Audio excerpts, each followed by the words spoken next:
Turn around. Mahmoud Khalil, the detained Columbia University graduate and Palestinian activist, arrested and held by immigration officials, made a brief court appearance Friday in Louisiana.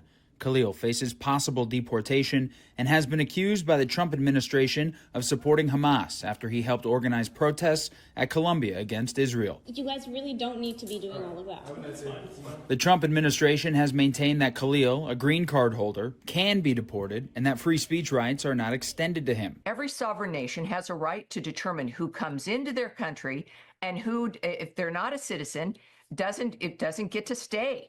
There's no again, entitlement framework for what happens when you get here. The United States government is in charge. The ACLU released a letter Khalil dictated to his attorneys over the phone from a detention center in Louisiana.